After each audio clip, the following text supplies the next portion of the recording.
اعوذ باللہ من الشیطان الرجیم بسم اللہ الرحمن الرحیم ان الصفا والمروة من شعائر اللہ فمن حج البيت أو اعتمر فلا جناح عليه أن يطوف بهما ومن تطوع خيرا فإن الله شاكر عليم۔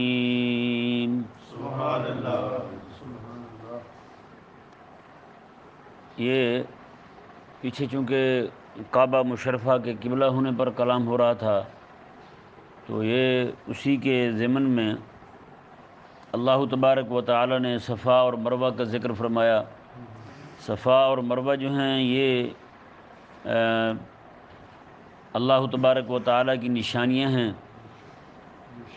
یہ دو پہاڑیاں ہیں مکہ مکرمہ میں کعبہ مشرفہ کے ساتھ، تو یہ دو پہاڑیاں، ان کے مابین حضرت سیدتنا حاجرہ رضی اللہ تعالی عنہ آپ نے ساج کی تھی۔ حضرت ابراہیم علیہ السلام اپنے بیٹے حضرت اسماعیل علیہ السلام کو، جو ابھی چھوٹے بچے تھے بالکل، تو یہ مائی صاحبہ کو اور انہیں چھوڑ کر کے جانے لگے، تو صرف ایک مشکیزہ تھا پانی کا، اس میں تھوڑا سا پانی تھا، تو وہ دے کر کے جانے لگے۔ تو اس وقت آپ نے پوچھا کہ آپ ہمیں یہاں پر بغیر چھت کے، کوئی مکان نہیں ہے یہاں، تو کھانے پینے کی بھی کوئی چیز نہیں ہے، آپ ہمیں کس کے حوالے کر کے جا رہے ہیں؟ حضرت ابراہیم علیہ السلام نے وہاں سے جاتے ہوئے صرف ایک جملہ بولا تھا، ما الی اللہ، اللہ کے حوالے کر کے جا رہا ہوں، یہ صرف اتنا کہا تھا۔ تو انہوں نے، حضرت حاجرہ رضی اللہ تعالی عنہ نے اسی وقت عرض کیا، آپ نے فرمایا کہ آپ نے عرض کی کہ اگر آپ نے اللہ کے حوالے کیے تو وہ پھر ہمیں ضائع نہیں ہونے دے گا جی۔ تو ایسی حالت میں جب وہ پانی مشکیزے کا بھی ختم ہو گیا، تو حضرت اماں پاک جو ہیں آپ کبھی پہاڑی کے ادھر جاتی ہیں، کبھی اس طرف جاتی ہیں، یہ درمیان کا جو فاصلہ بنتا ہے وہ تقریباً 700 گز ہے۔ کتنا ہے؟ 700 گز کا فاصلہ بنتا ہے۔ اس دورانیہ میں آپ جو ہے نا کبھی ادھر جاتی ہیں کبھی ادھر جاتی ہیں، کہ ہو سکتا ہے کوئی قافلہ یہاں سے گزرے جن کے پاس پانی ہو، تو ہم ان سے پانی لے لیں تھوڑا سا حضرت اسماعیل علیہ السلام کو پلانے کے لیے۔ اب ہوا یہ کہ اس مقام پر چلتے ہوئے حضرت حاجرہ پاک رضی اللہ تعالیٰ عنہ ساتھ ڈھونڈ بھی رہی ہیں اور ساتھ ساتھ رب تعالیٰ سے دعا بھی کر رہی ہیں، رب تعالیٰ سے دعا بھی مانگ رہی ہیں۔ تو یہ ذہن میں رہے، جیسے وہ ہے نا حدیث پاک کہ آقا علیہ السلام تشریف فرمائے تو ایک دیہاتی آئے، صحابی تھے، آقا علیہ السلام کے غلام تھے، وہ آئے تو آ کر کے انہوں نے اونٹ کو کھلا ہی چھوڑ دیا اور آ کر عرض گزار ہوئے، یا رسول اللہ، آقا علیہ السلام میں تیرے اونٹ کا کیا بنا؟ انہوں نے کہا جی حضور وہ میں نے چھوڑ دیا ہے، ایسے ہی چھوڑ دیا اسے۔ آقا علیہ السلام میں کیوں باندھا کیوں نہیں؟ کہنے لگے اللہ تعالیٰ کی ذات پہ بھروسہ کیا ہے۔ آقا علیہ السلام میں نہ، پہلے جا کے اسے باندھ پھر بھروسہ کر، پہلے باندھ پھر بھروسہ کر۔ اس لیے ہر معاملے میں احتیاط کا بھی حکم ہے، بندہ اپنی طرف سے احتیاط کرے اور پھر معاملہ اللہ تعالیٰ کے سپرد کر دے جی، اس کے بعد جو ہوگا دیکھا جائے گا۔ تو یہ آج کل لوگ جو ہے نا وہ صرف اونٹ ہی باندھ رہے ہیں، انہیں کہا جائے نا بھی کچھ کرو بھی، وہ کہتے ہیں جی دیکھو اونٹ باندھنے کا حکم تو ہے نا، جو اونٹ ہی باندھ کے بیٹھے ہوئے کرنا کچھ بھی نہیں ہے، جس کو بھی دیکھو اونٹ ہی باندھا ہوا ہے، اس نے آگے کچھ رب تبارک و تعالیٰ کی ذات پر جو توکل اور بھروسہ ہے وہ والا نہیں رہا لوگوں میں، جس کو بھی دیکھو احتیاط میں اونٹ باندھ کے بیٹھے ہیں بس۔ اور بھئی کافروں سے لڑنا ہے، کہتے ہیں مولوی صاحب احتیاط بھی کوئی شے ہے، سارے مارے جائیں گے، ایسی کون سی موت مارے جائیں، آپ کون سی باتیں کرتے ہیں جی؟ اس طرح کی یہ جو سارے کے سارے اونٹ ہی باندھ کے بیٹھے ہیں یہ درست نہیں ہے، آگے بڑھنے کا بھی حکم دیا ہے کریم آقا علیہ السلام، اونٹ باندھ لو اس کے بعد تم رب تعالیٰ کی ذات پر بھروسہ کرو۔ یہ ہر معاملے میں ایسا ہے جی۔ اس سے ثابت یہ ہوتا ہے کہ اسباب کو اختیار کرنا یہ توکل کے منافی نہیں ہے۔ حضرت اماں پاک رضی اللہ تعالیٰ عنہ جو ہیں آپ ساتھ پانی تلاش بھی کر رہی ہیں اور ساتھ دعا بھی کر رہی ہیں۔ اس سے ثابت کیا ہوا؟ ایک ہی دم بیٹھ کے صرف دعا کرتے رہنا یہ بھی مناسب نہیں ہے، اسباب بھی اختیار کرنے ہیں، ساتھ ساتھ رب تعالیٰ کی ذات سے دعا بھی مانگنی ہے۔ حضرت حاجرہ پاک رضی اللہ تعالیٰ عنہ جو ہیں آپ چل بھی رہی ہیں وہاں، ادھر ادھر دیکھ بھی رہی ہیں اور ساتھ دعا بھی مانگ رہی ہیں اللہ تبارک و تعالیٰ کی بارگاہ میں کہ مولا مہربانی فرما، ہمیں پانی عطا فرما۔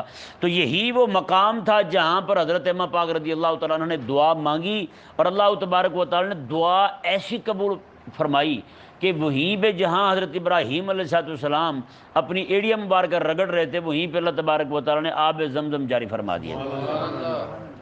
آج جو احمق لوگ کہتے ہیں جی دعا قبول نہیں ہوتی، میں نے کہا زمزم پی کے بھی کہتا ہے دعا قبول نہیں ہوتی اور زمزم کا وہاں سے نکلنا پہاڑی علاقے کے اندر ہیں، وہاں پہ جہاں پہ بور ہی نہیں ہوتا تھا اس وقت، ہیں جی کنویں بڑے جناب وہ خال خال ملتے تھے، تالابوں میں پانی بھر جاتا تھا بارش کا، اسی کو وہ استعمال میں لاتے تھے۔ لیکن قربان جائیں خالق اور مالک کی عظمت اور شان پر، اس نے اماں پاک رضی اللہ تعالیٰ عنہ کی دعا کیسے قبول فرمائی کہ ایک جناب حضرت اسماعیل علیہ السلام نے جہاں پہ پاؤں مبارکہ رگڑا تھا وہیں پر حضرت سیدنا جبریل علیہ السلام نے آ کر اپنا پر مارا، وہیں پر چشمہ جاری ہو گیا ہیں جی۔ اور جہاں پہ یہ ثابت ہوتا ہے کہ حضرت اسماعیل علیہ السلام جو آپ ابھی چھوٹی عمر میں ہیں، آپ کی ایڑیوں کی برکت ظاہر ہو رہی ہے، وہیں پہ حضرت جبریل علیہ السلام کے پاؤں کی پر کی قدرت ظاہر ہو رہی ہے، وہاں پہ اللہ تبارک و تعالیٰ کی طاقت اور قوت کا اظہار ہو رہا ہے، ہیں جی۔ وہیں پہ حضرت اماں پاک رضی اللہ تعالیٰ عنہ کی دعا کی تاثیر معلوم ہو رہی ہے۔ اور وہیں آپ جب آئیں نا وہیں سے ڈھونڈ رہے ہیں جی پانی کو، جیسے آپ آئیں دیکھا تو وہاں پانی بہا جا رہا ہے اتنا زور سے، آپ نے زور سے عبرانی زبان میں کہا زم زم، زم اور زم، رک رک، ہمارے یہاں کہتے ہیں رک رک تاکید کے لیے کہتے ہیں، کہا تو ایک بار جا سکتا ہے کافی ہے، رک جا بھائی، لیکن ہمارا رک رک بھائی رک کہتے نہیں کہتے، وہ جو بار بار کہا جاتا ہے نا وہ تاکید کے لیے ہوتا ہے۔ تو حضرت حاجرہ رضی اللہ تعالیٰ عنہ نے 2 بار کہا زم زم، رک رک، کریم آقا علیہ السلام نے ارشاد فرمایا اس وقت حضرت حاجرہ رضی اللہ تعالیٰ عنہ یہ زم زم یہ نہ کہتی نا تو اس وقت فرمایا پانی ہر طرف پھیل جاتا، ہر طرف پانی پھیل جاتا۔ اور مزے کی بات ہے یہی وجہ ہے کہ آج سعودیوں نے یہ کوشش کی تھی کہ وہاں سے پائپ بچھا دیا جائے، مکہ مکرمہ سے سیدھا مدینہ آئے تو زمزم جو ہے اسی کے ذریعے ہے، کیونکہ روزانہ ہزاروں کولر جو ہیں وہاں سے لائے جاتے ہیں پانی کے، اتنے بڑے بڑے ٹینک لائے جاتے ہیں مدینہ شریف میں۔ آپ کو پتہ ہے مسجد نبوی شریف میں لاکھوں نمازی ہوتے ہیں، صرف وہیں تھوڑا پیتے ہیں، وہاں بھر بھر کے بوتلیں جو ہیں وہ گھر بھی لے جاتے ہیں، اپنے ہوٹلوں میں بھی رکھتے ہیں، وہاں بھی پیتے رہتے ہیں وہی زمزم شریف، اور اتنا وہاں نہیں پیتے جتنا وہاں سے لے آتے ہیں، اور اتنا وہ نہیں دیتے جتنا حاجی صاحب لے کے آتے ہیں وہاں سے، ہے یا نہیں، اپنے سامان میں۔ اور یہ عشق ہی ہے، یہ محبت ہی ہے کہ اپنے سامان میں جو ہے وہ باقی سامان لا دینے کے بجائے زمزم ہی لاتے ہیں، ہے یا نہیں ایسا؟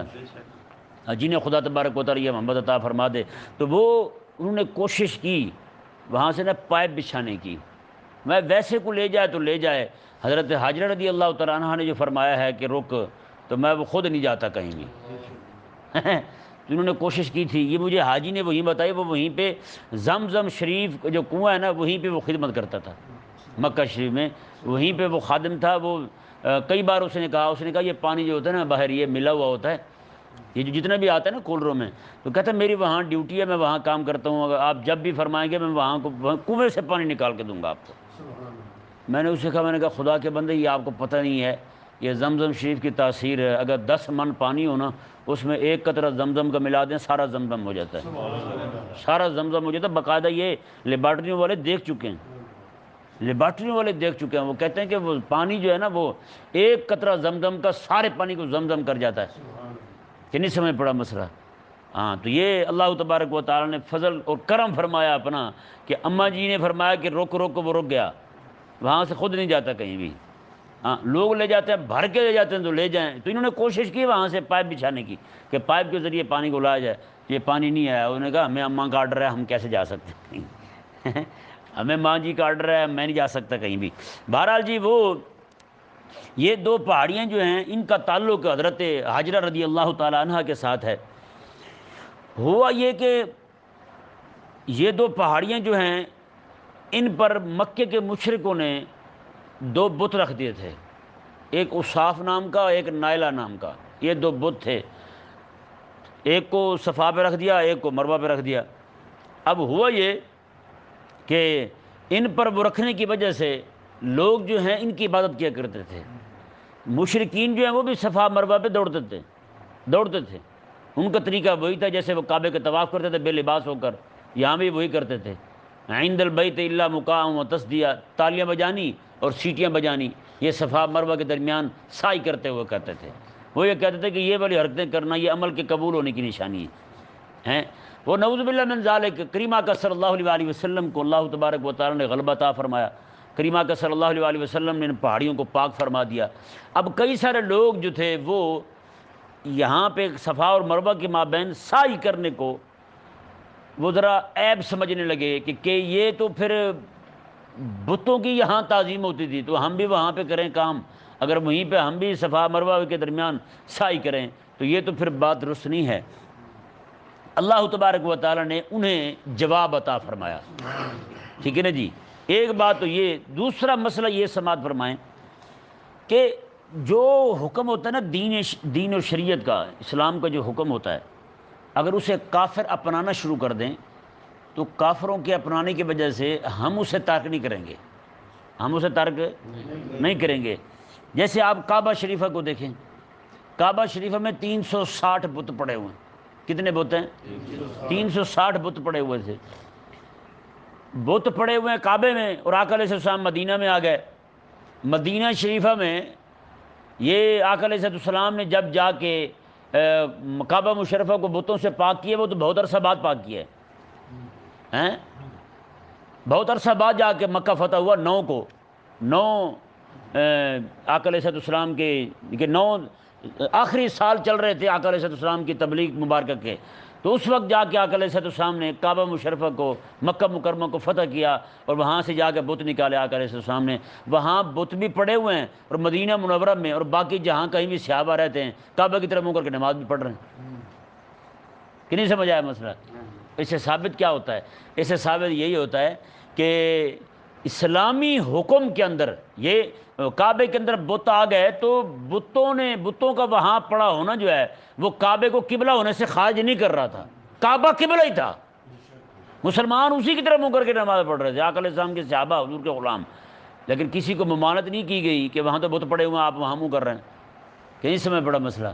اس سے ثابت ہوا کہ شریعت اسلامی کی جو احکامات ہیں ان کے اندر کوئی خرابی در آئے تو اس خرابی کی وجہ سے اس حکم شرعی کو نہیں چھوڑا جائے گا، اس پر عمل کیا جائے گا، اس پر عمل کیا جائے گا۔ رب تبارک و تعالی نے ارشاد فرمایا ان الصفا والمروہ من شعائر اللہ، میں بے شک صفا اور مروہ جو ہیں یہ اللہ کے دین کی نشانیوں میں سے نشانیاں ہیں، یہ اللہ کے دین کی نشانیوں میں سے نشانیاں ہیں۔ یہاں پہ ایک ذہن میں رکھیں، ہر وہ حکم جو اسلام کے ساتھ خاص ہو، مسلمان ہی کرتے ہوں، تو وہ حکم جو ہے وہ ایک علامتی کام جو ہے وہ چاہے لباس ہی کیوں نہ ہو، وہ مسلمانوں کا دین کا شعار ہوتا ہے۔ کیا ہوتا ہے؟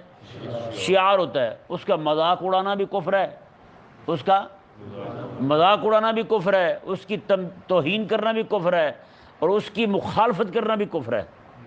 جیسے مثال کے طور پر آپ برقعے کو دیکھ لیں، مسلمانوں کے علاوہ کہیں برقع ہوتا ہے؟ یہودی پہنتے ہوں، چوڑا عیسائی پہنتے ہوں، ہاں جی، ہندو سکھ پہنتے ہوں، کوئی نہیں پہنتا برقع۔ برقع صرف اور صرف یہ اسلام کی علامت ہے یہ نہیں؟ جہاں پہ بھی آپ کو برقع نظر آئے گا آپ کو یقین ہو جائے گا کہ یہ مسلمان ہے یا نہیں؟ یہ مسلمان بہن بیٹی ہے، مسلمانوں کے علاوہ کوئی برقع نہیں پہنتا، تو یہ اسلام کا شعار ہے، یہ اسلام کی ایک علامت ہے، دین کی ایک علامت ہے۔ تو بتائیں بھائی، آج جو مجھے پرسوں والے دن ایک بندے نے فون کیا، اس نے کہا جی ہمارے محلے میں ایک لڑکا ہے وہ برقع پہن کے نا پرینک کرتا پھرتا ہے، یہ ویڈیو بناتا پھرتا ہے، مزاحیہ ہیں، برقع پہن کے ایسے جا رہا ہوگا، کوئی بھی بندہ لڑکا ملے گا اسے جفی ڈال دے گا، اس طرح سینے سے لگا لے گا اسے۔ تو کہتے ہیں اس کے بارے میں کیا شرعی حکم ہے؟ بتائیں بھائی، وہ جو ایسی حرکتیں کرتا پھرتا ہے کمینہ، وہ تو جس بندے کو اس طرح کر رہا ہے، وہ جو لوگ ویڈیو دیکھیں گے انہیں، وہ کہیں بھی کسی عورت کو دیکھیں گے یہ حرکت کریں گے، پھر ہے یا نہیں ایسا؟ کسی بھی خاتون کو برقعے میں دیکھ لیں گے تو اس کے ساتھ یہی حرکت کریں گے۔ ایک جگہ ہم گئے تو ایک مولوی صاحب نے نا، لوگ مجمع تھا وہ بہت بڑا، اس مجمع میں اس بندے نے ایک بات سنا دی، لطیفہ سنایا اپنی طرف سے بنا کے۔ اس نے کہا جی جب یہاں انگریز رہتے تھے تو ٹوپی والے برقعے ہوتے تھے نا پہلے، اس نے کہا ایک انگریز نے ٹوپی والا برقعہ دیکھ کے ایک بندے سے پوچھا، اس نے کہا یہ کیا ہے؟ تو کہتا ہے اس بندے نے بتایا، اس نے کہا یہ ہمارے ہندوستان میں ایک چلتا پھرتا سسٹم ہے، بارش آ جائے، آندھی آ جائے، طوفان آ جائے، گرمی زیادہ ہو تو بندہ جو ہے نا اس کے اندر گھس جائے، اور یہ چلتا پھرتا امبریلا ہی ہے، چھتری ہے بھائی۔ تو وہ کہتا جی انگریز جو ہے وہ، اس نے کہا کہ یہ تو بھائی بڑا زبردست نظام آپ نے رائج کیا یہاں پہ، ہر بندے کو سہولت دی ہے، چلتا پھرتا سسٹم ہے یہ تو۔ کہتے ایک دن بارش آنے لگی تو ایک برقع پہنے خاتون جا رہی تھی، تو وہ انگریز جا رہا تھا، اس نے کہا چلو اس میں داخل ہو جاتے ہیں۔ کہتے جی اس نے برقع اٹھایا اور اندر داخل ہونے لگا تو مائی صاحب نے چپیٹ ماری اس کے منہ پہ، وہ باہر آ گیا، کہتا ہے سوری مجھے نہیں تھا پتہ کہ اس میں پہلے کوئی بندہ ہے جی۔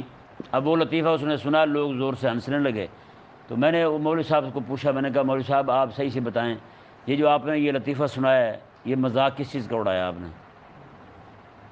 ہیں یہ برقعے کا مذاق نہیں تو اور کیا ہے؟ یعنی کہ ایسی ایسی کمینی حرکتیں کرنے سے مولوی بعد نہیں آتے۔ اب وہ جو ایک برقع خاص اسلام کا شعار ہے، دین کی علامت ہے، ہمارے دین کی علامت ہے، اس کا مذاق اڑایا جا رہا ہے۔ نوجوان لڑکی جناب برقعے پہن کے باہر شیطانی کرتی پھرتی، اور تم نے ایسے لوچے کام کرنے پھر برقعے کو بدنام تو نہ کرو، ہیں؟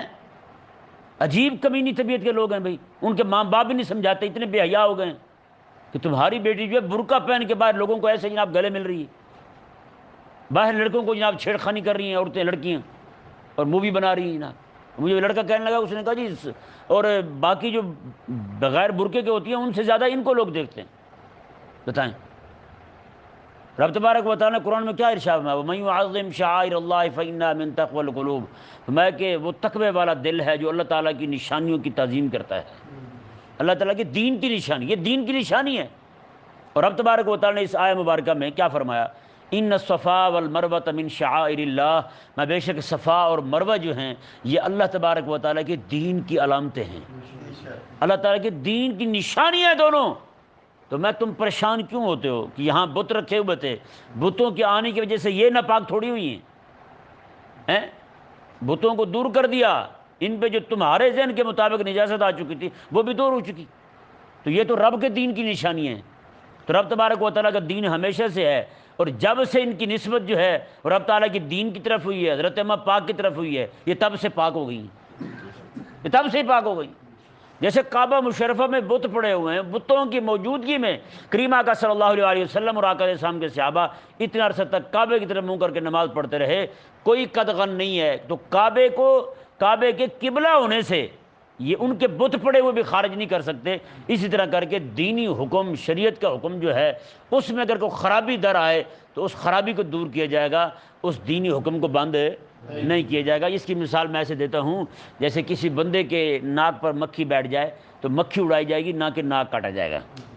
مسجد میں کتا داخل ہو جائے تو کتے کو بھگایا جائے گا، مسجد نہیں توڑی جائے گی۔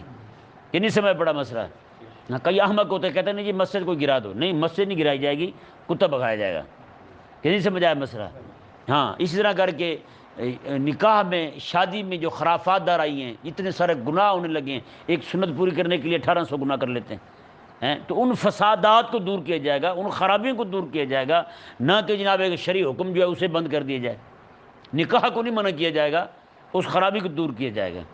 جیسے آج کل کئی بے دین لوگ جو ہیں وہ نکاح کے اندر آنے والی مفاسد اور خرابیاں جو ہیں، کئی سارے علاقوں میں تو نکاح بھی اتنا مہنگا ہو گیا ہے، وہ کہتے ہیں جی 5 ایکڑ زمین نام کروا دو ہماری لڑکی کے اور اتنے لاکھ زمین دے دو پھر آپ کو رشتہ دیں گے۔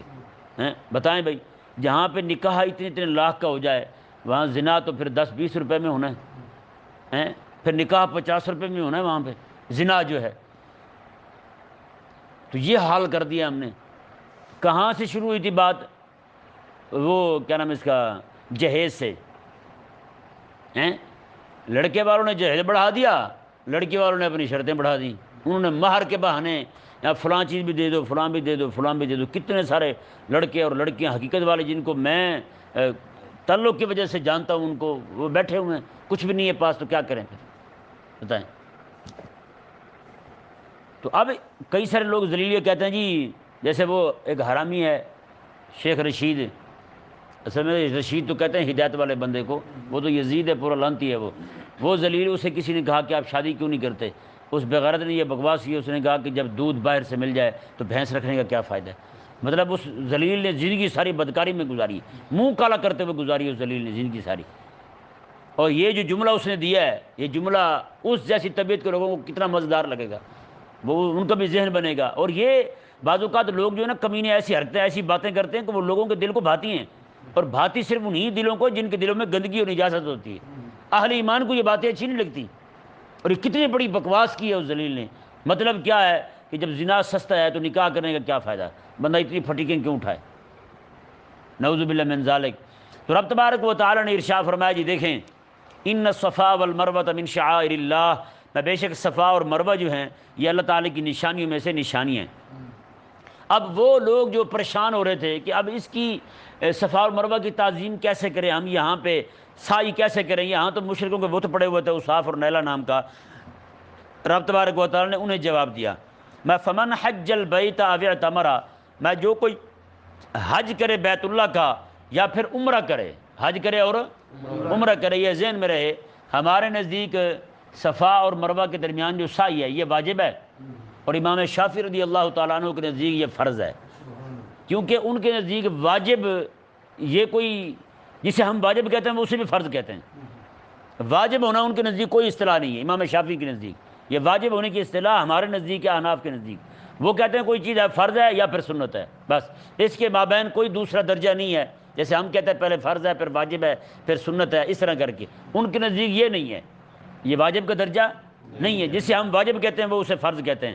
ہر چیز جیسے ہم کہتے ہیں کہ امام کے پیچھے یہ فاتحہ پڑھنی نماز کے اندر یہ واجب ہے، وہ کہتے ہیں فرض ہے، ہم کہتے ہیں کہ ساتھ سورت پڑھنی واجب ہے، وہ کہتے ہیں فرض ہے، اسی طرح کر کے ہر وہ جسے ہم واجب کہیں گے اسے امام شافعی رضی اللہ تعالیٰ عنہ فرض کہیں گے۔ یہ صفا مروہ جو ہے اس کی جو سعی ہے یہ ہمارے نزدیک واجب ہے اور ان کے نزدیک کیا ہے، فرض ہے۔ تو یہ رب تبارک و تعالیٰ نے ان لوگوں کو جواب دیتے ہوئے فرمایا جو لوگ یہ کہہ رہے تھے کہ اب ہم کیسے صفا مروہ کے مابین سعی کریں گے، یہاں تو وہ جو ہے وہ مشرکوں نے بت رکھے ہوئے تھے۔ رب تبارک و تعالیٰ نے ارشاد فرمایا جو بندہ حج کرے یا عمرہ کرے فلا جناح علیہ ان یطوف بہما، تو اس پر کوئی حرج نہیں ہے کہ وہ ان دونوں پہاڑیوں کے مابین سعی کرے، اسے سعی کرنے میں کوئی حرج نہیں ہے۔ اب یہ جو لفظ ہے نا فلا جناح علیہ، اس پر کوئی حرج نہیں ہے، تو یہ لفظ جو ہے ویسے وجوب پر دلالت نہیں کرتا، کسی کام کے فرض ہونے پر دلالت نہیں کرتا۔ جیسے آپ کسی بچے کو کہیں اگر آپ یہ کام کر لیں تو اس میں حرج نہیں ہے، تو بتائیں اس کام کے کرنے کا اس بندے کی طرف سے وجوب ثابت ہو رہا ہے کہ وہ بندہ کہہ رہا ہے کہ یہ کام کرنا تم پر لازم ہے۔ کسی بھی کام کو کسی پر لازم کیا جائے تو یہ کہا جاتا ہے یہ کام کرنا تم پر لازم ہے، بھائی یہ ضرور کرنا ہے تم نے ہیں، اور یہ کہنا کہ یہ تمہیں اس میں کوئی گناہ نہیں ہے، کوئی حرج نہیں ہے، کوئی میں ناراض نہیں ہوں گا اگر آپ یہ کام کر لو، تو اس میں اختیار دیا جا رہا ہے۔ تو جس میں اختیار دیا جائے کہ یہ کرو یا نہ کرو تو اس میں وہ اباحت ہوتی ہے، کیا ہوتی ہے، اباحت ہوتی ہے، کر لے تو ٹھیک ہے، نہ کرے تو کوئی گناہ نہیں ہے۔ تو یہ ہم واجب کیسے ثابت کرتے ہیں اور امام شافعی فرض کیسے ثابت کرتے ہیں، حالانکہ قرآن کریم نے تو صرف یہ کہا ہے کہ اس میں کوئی حرج نہیں ہے۔ تو یہ ذہن میں رہے یہ جو شرعی واجب ہے، شرعی طور پہ فرض جو معلوم ہو رہا ہے وہ اس دلیل سے نہیں ہو رہا، بلکہ یہ تو اس تناظر میں آیت مبارکہ نازل ہوئی ہے۔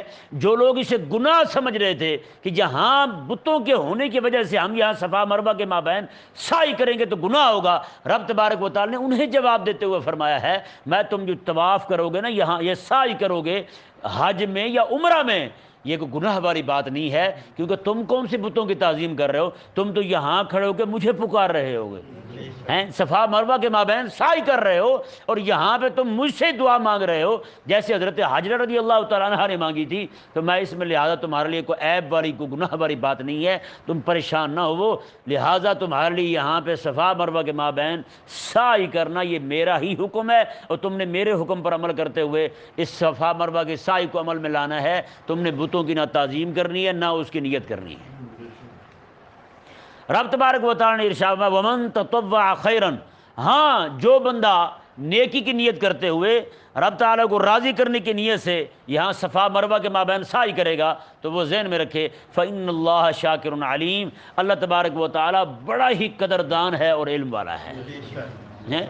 شاکر کا معنی ویسے شکر گزار ہوتا ہے، شکر گزار اسے ہی کہتے ہیں نا جو کسی کو کوئی نعمت دے اور آگے سے وہ بندہ اسے قبول کر لے، وہ کہتے ہیں یار بڑا قدردان ہے، اس نے قدر کیا ہماری، ہم نے کوئی چیز دی ہے اسے، اس نے قدر کی ہے۔ تو اسی طرح رب تبارک و تعالیٰ بھی بڑا قدردان ہے، جب اس کا کوئی بندہ نیکی کرتا ہے نا اللہ تبارک و تعالیٰ اس کی نیکی کو بڑا جانتا ہے۔ ہیں، اس کی قدر فرماتا ہے۔ بڑا جاننے کا مطلب یہی ہے نا کہ اس نے ایک بار درود پڑھا ہے اس کے حبیب پر، رب تبارک و تعالیٰ 10 بار درود بھیج دے ہیں۔ واہ واہ، میرے حبیب پر درود پڑھا ہے تو نے ایک بار پڑھا ہے، 10 بار میری طرف سے رحمت آ رہی ہے تجھے ہیں۔ پھر فرشتے بھی اس پہ درود پڑھتے ہیں، اس بندے پہ درود پڑھتے ہیں فرشتے۔ بتائیں کتنی بڑی نعمت، یہ شکور ہے یہ نہیں؟ رب تعالیٰ شاکر ہے یا نہیں؟ کتنی قدر کی ہے اس نے رب تبارک و تعالیٰ نے اس کے لیے۔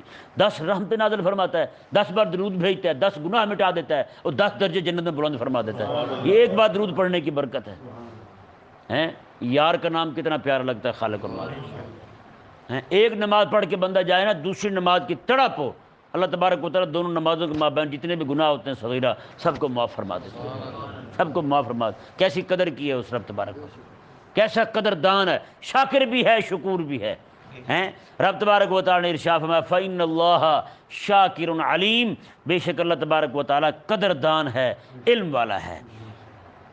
آگے جی علماء کی تقسیم ہو رہی ہے، یہ یہاں پہ خاص خطاب تو یہودیوں کو ہے کہ یہودیوں نے یہ جو باتیں چل رہی ہیں نا صفا اور مروہ کی اور ان کے درمیان تعظیم کی عبادات کی، یہ ساری کی ساری یہ کتابوں میں موجود تھی اور اللہ تعالیٰ نے قرآن پاک میں بھی بیان فرما دی۔ پچھلی کتابوں میں موجود تھی یہ باتیں، اللہ تعالیٰ نے قرآن میں بھی بیان فرما دی، لیکن یہودیوں کے جو علماء ہیں انہوں نے یہ بات بیان نہیں کی، وہ یہ بات چھپاتے رہے، کیونکہ صفا اور مروہ جو ہے اس کی عظمت اگر وہ بیان کر دیتے تو ظاہری بات ہے صفا اور مروہ جس کے پاس ہے اس کی بھی عظمت بیان ہونی تھی، پھر اسے سچا ماننا پڑنا تھا۔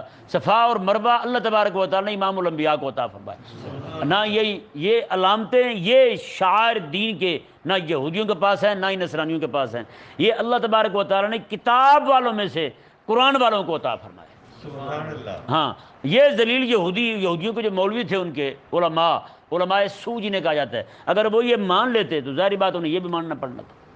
کریم آقا علیہ السلام کی بارگاہ میں سوال ہوا، حضور یہ ارشاد فرمائیں بدترین سے بدترین شے کون سی ہے اور اچھی سے اچھی شے کون سی ہے؟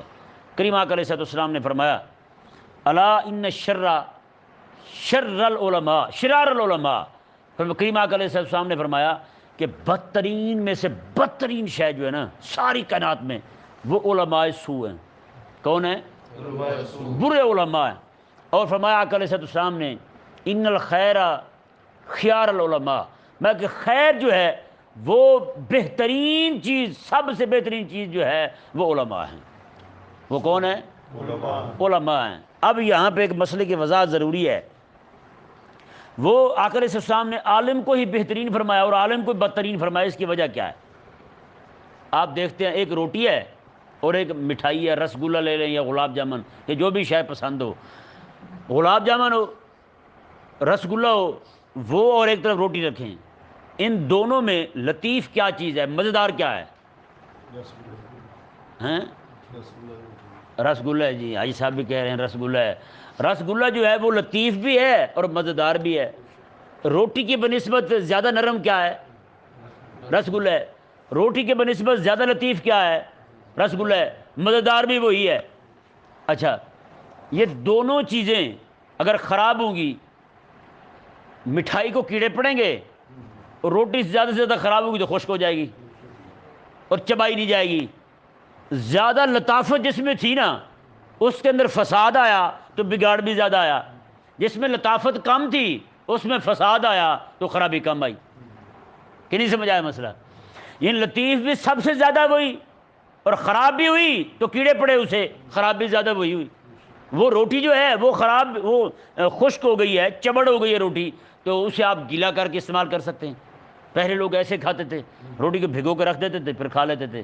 یہ روٹی سوکھی روٹی پہلے روٹی خشک روٹی کے ٹکڑے کر کے رکھ لیتے چھوٹے چھوٹے باریک باریک، جب دیکھتے کہ ضرورت سے زیادہ ہو گئی ہے روٹی کے چھوٹے چھوٹے ٹکڑے کر کے رکھ لیتے، بعد میں اسی کو جناب آگ پہ پکاتے اور اس میں میٹھا ڈال کے وہ جناب کھیر بنا کے کھا لیتے تھے۔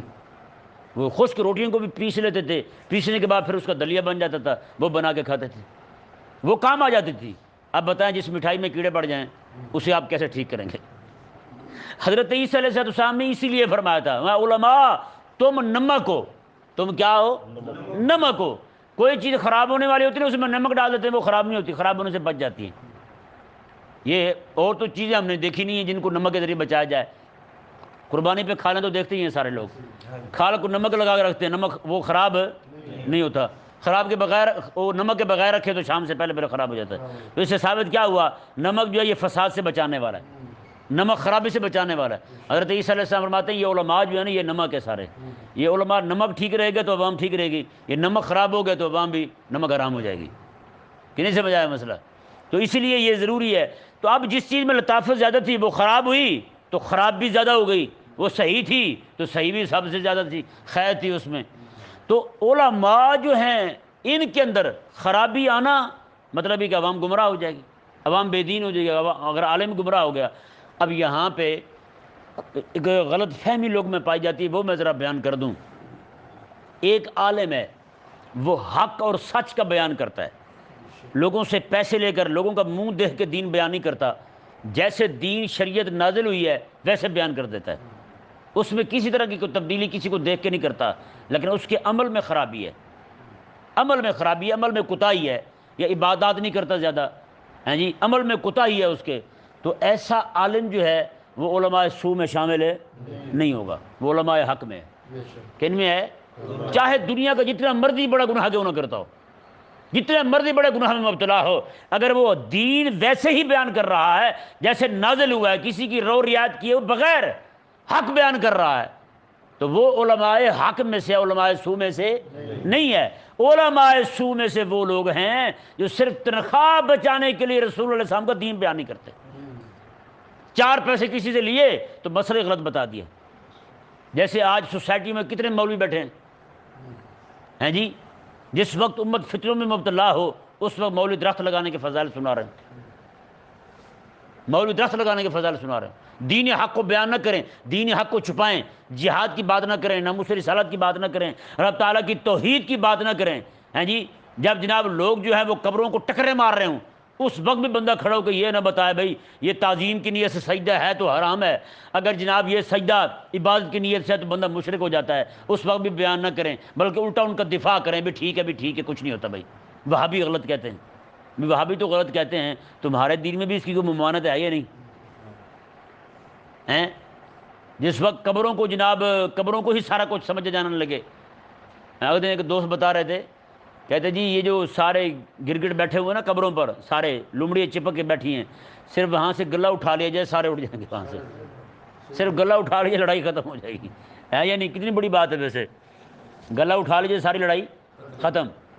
وہ بزرگ رب کے لیے لڑتا رہا، یہ گلے کے لیے لڑ رہے ہیں، گلہ بھی بابے کی قبر کے پاس ٹھوک کے رکھتے ہیں، اور بابے کی قبر پہ صرف نمک ہی پڑا ہوتا ہے، جو سب کو نمک لگاتے ہیں کوئی مرید خراب نہ ہو، کہ نہیں؟ ہاں نمک لگاتے ہیں سب کو۔ حالت یہ ہو گئی، خدا کے بندے اتنا پیسہ جمع ہوتا ہے نمک کیوں رکھا ہوا ہے؟ وہاں اتنی قیمتی چیزیں لگا کے رکھو، تمہیں پتہ چلے بابے کے پاس آئیں تو بابے نے کوئی ضیافت کی ہے، وہاں پہ لینے کے لیے جناب کہتے ہیں جی نذرانہ اپنے ہاتھ سے ڈالیں، اور چیک لوگ اندھے چیک ڈال جاتے ہیں، اندھے چیک جو مرضی لکھ کے نکال لیں آپ، حلال ہے آپ کے لیے ہیں، وہاں پہ لوگوں کو کھلانے کے لیے اکیلا نمک پڑا ہوا ہے، دینے کے لیے آسانی سکھاتے ہیں۔ ہم مدرسے میں پڑھتے تھے، ہمارے مدرسے کے ناظم صاحب تھے، اس دن باورچی نہیں آیا تو بچوں نے کہا ناظم صاحب روٹی کھانی تھی ہم نے، اچھا ابھی نہیں کہا، ابھی تھوڑی دیر پہلے قصہ سناتا ہوں۔ ایک لڑکا تھا ان کا خادم تھا ناظم صاحب کا، تو وہ گیا، ناظم صاحب نے پائے منگوائے، وہ پائے کھا لیے، پائے کھانے کے بعد جو ہے نا لڑکا ہڈیاں لے کے آیا تو اچانک گزرنے لگا تو اس کا پاؤں پھسلا تو ہڈیاں ایسے پھیل گئیں، سارے لڑکوں نے دیکھ لی کہ ناظم صاحب نے پائے کھائے ہیں، نگران صاحب نے پائے کھائے ہیں، ہڈی بکھری، سب لڑکوں نے دیکھ لیا، ہم بھی بیٹھے ہوئے تھے۔ اچھا تھوڑی دیر میں بچوں نے شکایت کی ناظم صاحب کو، انہوں نے کہا ہم بھوکے مر گئے، باورچی ہے نہیں، ناظم صاحب ہڈیاں چوپ رہے ہیں پائے کی ہیں، تو انہوں نے کہا جی ناظم صاحب بھوک لگی ہوئی ہے ہمیں، تو آپ جو مہربانی فرمائیں ہماری روٹی کا بندوبست کریں۔ تو ناظم صاحب نے کہا کہ بھوکے رہنے کے بھی بڑے فضائل ہیں، آپ کو پتہ ہے کہ لڑکے تو پھر استاد ہوتے ہیں۔ ایک لڑکا کہنے لگا استاد جی اگر یہ بات آپ پائے کھانے سے پہلے کہتے ہیں نا بڑی مزیدار لگتی، اب پائے کا جو ذائقہ آ رہا ہے نا وہ ہمیں بات دائیں بائیں کر گیا ہے، مزہ نہیں آیا آپ کی بات، بالکل پسند نہیں ہے ہمیں۔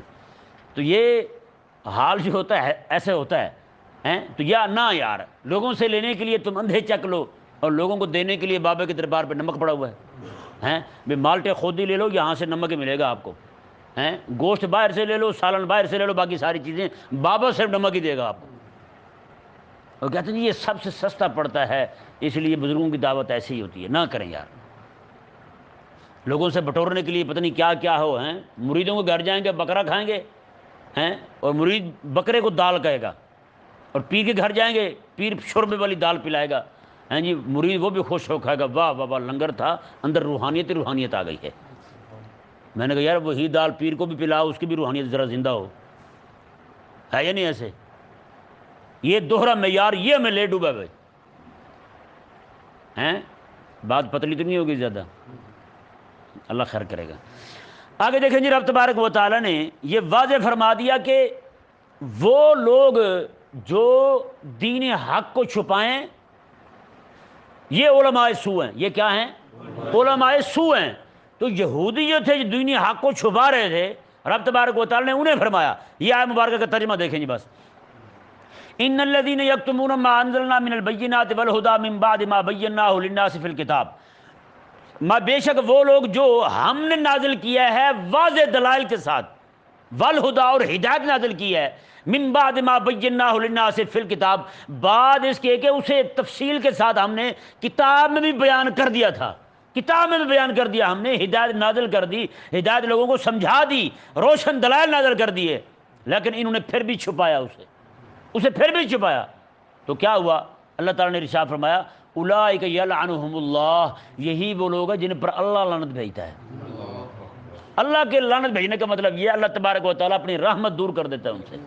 وَيَلْعَنُهُمُ اللَّاعِنُونَ، اور لعنت کرنے والے بھی لعنت کرتے ہیں ان پر، لعنت کرنے والوں کو بھی لعنت۔ اور حیران کن بات جو ہے وہ یہ ہے کہ حضرت مجاہد رضی اللہ تعالیٰ عنہ ارشاد فرماتے ہیں، عبداللہ بن عباس رضی اللہ تعالیٰ عنہما کے شاگرد ہیں، رسول اللہ علیہ السلام کے ایک واسطے کے شاگرد ہیں، بس درمیان میں حضرت عبداللہ پڑھتے ہیں، بس حضرت مجاہد رضی اللہ تعالیٰ عنہ ارشاد فرماتے ہیں کہ جب کہیں قحط پڑتا ہے نا، یہ قحط بھی لوگوں کے گناہوں کی وجہ سے پڑتا ہے، لوگوں کے گناہوں کی وجہ سے۔ اب بتائیں بھائی، جتنا بھی پیسہ باہر سے آتا ہے، یہ جہاں بھی جتنا ٹیکس جمع ہوتا ہے، سارے کون کھا جاتے ہیں؟ یہی صرف 2% طبقہ اشراف جو بیٹھا ہوا ہے، یہ سارے کھا جاتے ہیں۔ اب ان کی وجہ سے قوم تنگ ہے، قوم کیا ہے؟ تنگ ہے۔ تو رب تعالیٰ نے کیا ارشاد؟ حضرت مجاہد فرماتے ہیں جب قحط پڑتا ہے نا، بارش بند ہو جاتی ہے، تو فرماتے ہیں کہ اس وقت یہ جانور تک لعنت کرتے ہیں ان پر جو سبب بنتے ہیں، جو سبب بنتے ہیں نا اس قحط کا، جانور ان پر بھی لعنت کرتے ہیں۔ اور بات حد کر دی، علماء فرماتے ہیں جب کوئی بندہ عالم ہو اور عالم ہو کر دین حق کو چھپائے، بیان نہ کرے دین اور شریعت کے احکامات کو، فرماتے ہیں لوگ جو زندہ ہیں وہ تو وہ انبیاء کرام علیہ السلام اور اولیاء کرام علیہ السلام جو دنیا سے جا چکے ہیں، ان کی روحیں تک لعنت کرتی ہیں، ان کی روحیں لعنت کرتی ہیں۔ کیوں کہ یہ جو کام ہے نا دین حق کو چھپانا، یہ ان کے مشن کے خلاف ہے، ان کی دعوت کے خلاف ہے، ان کے منہج کے خلاف ہے۔ امام الانبیاء علیہ السلام بھی فرماتے ہو لعنت تو تم پر، میں نے اتنی محنت کر کے دین تم تک پہنچایا تھا، تم دین ہی چھپا گئے ہو، ہیں تو دین حق کو چھپا گئے ہو۔ جس دین کا ایک ایک حکم بیان کرنے کے لیے ہم نے اتنی اتنی تکلیفیں اٹھائی ہیں، اور تم وہ دین ہی چھپا رہے ہو۔ بتائیں بھی کتنی لعنت پڑے گی ان لوگوں پر، مولویوں پر جو دینی حق کو چھپائے بیٹھے ہیں، صرف یہی کہ تنخواہ ہماری لگی رہے، دین نہیں بیان ہوتا تو نہ بیان ہو، کوئی مسئلہ نہیں بھئی، یہ زندگی تو 4 دن کی، یہ گزر جائے گی، حق بولنے والوں کو بھی گزر جائے گی، آپ کے بھی بیت جائے گی، لیکن پتہ چلے گا قیامت والے دن جس بندے پر دنیا میں لعنت پڑ چکی ہو رسول اللہ علیہ السلام کی طرف سے، سارے نبیوں کی طرف سے لعنت پڑ چکی ہو، بتائیں اس کا کیا بنے گا؟ یہی وجہ ہے جو عالم حق کا ہوتا ہے نا، کریم آقا علیہ السلام نے عالم ربانی جو ہے اس کے لیے دریاؤں کی مچھلیاں تک بخشش کی دعا مانگتی ہیں، اور زمین پہ چلنے والی چونٹیاں دعا مانگتی ہیں، کہتی ہیں مولا یہ تیرے نبی کا وارث جا رہا ہے، جیسے تیرے نبی نے دین بیان کیا تھا ویسے یہ بھی بیان کرنے کی کوشش کر رہا ہے، مولا اس کی بخشش فرما دیتا۔ بتائیں یار چونٹیاں تک اس بندے کو جانتی ہیں جو حق کہنے والا ہو، اور جو بندہ حق نہ کہے، حق کو چھپائے، اس کا یہ حال ہے اولئک یلعنہم اللہ ویلعنہم اللاعنون۔ اللہ نے فرمایا بھی اللہ بھی لعنت بھیجتا ہے ان پر، اور ہر لعنت بھیجنے والا ان پر لعنت بھیجتا ہے۔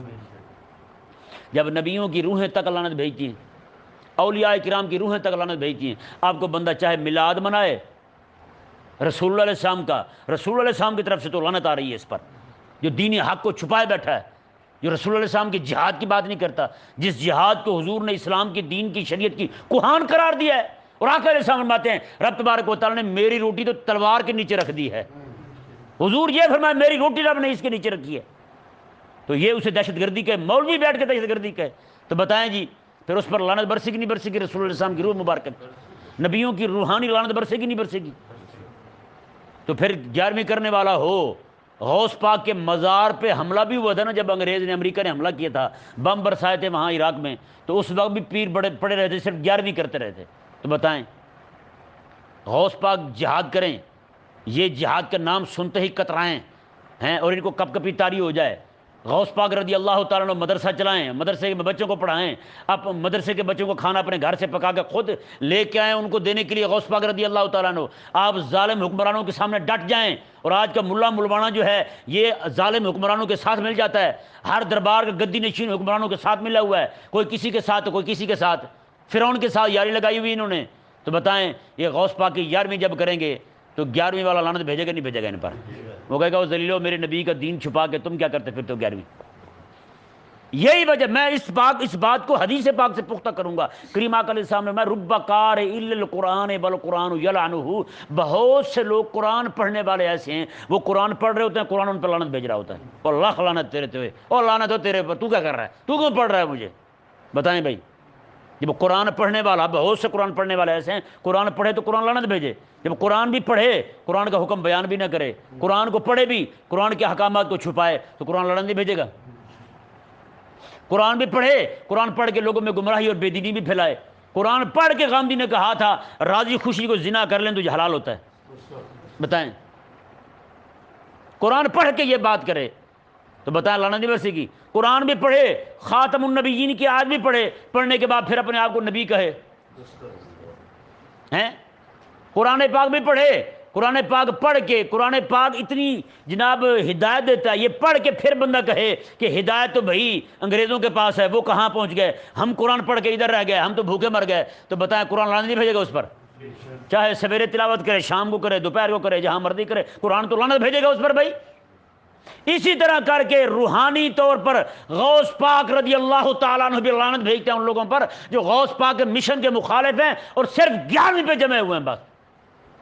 غوث پاک بھی کہتے ہیں گو لعنت ہے تم پر، تم نے میرے نبی کا دین چھپایا ہوا اور کھاتا 11ویں ہے میرے نام کی، ہیں میرے ساتھ محبت کے دعوے جھوٹے ہیں تمہارے، جب تک تم میرے نبی کے دین کے ساتھ مخلص نہ ہو جاؤ۔ یار غوث پاک کے ساتھ محبت ہمیں کیوں ہے؟ رسول اللہ کی وجہ سے ہے نا، اور تو کوئی وجہ نہیں ہے۔ ہم کہاں جانتے تھے غوث پاک کو کون ہے کون نہیں ہے؟ رسول اللہ علیہ السلام کے دین کی وجہ سے، رسول اللہ علیہ السلام کی ذات کی وجہ سے ہمیں ان کے ساتھ محبت ہے اور ہمارا تعلق ہے غوث پاک کے ساتھ، اور ہمیں یہ پیار ہے آپ کے ساتھ، ہمارا جو قلبی لگاؤ اور ملان ہے غوث پاک رضی اللہ تعالیٰ کی طرف، یہ صرف حضور کی وجہ سے۔ پوری کائنات میں جس کے ساتھ بھی محبت ہوگی حضور کی وجہ سے ہوگی، جس کے ساتھ نفرت ہوگی وہ بھی حضور ہی کی ذات کی وجہ سے ہوگی۔ بس یہ الحب فی اللہ والبغض فی اللہ کا مطلب ہی یہی ہے۔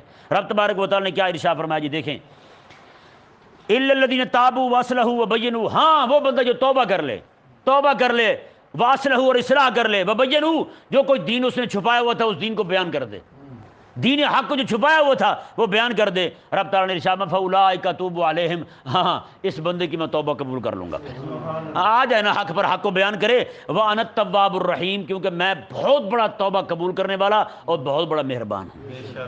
اللہ تعالیٰ سمجھنے کی توفیق عطا فرمائے۔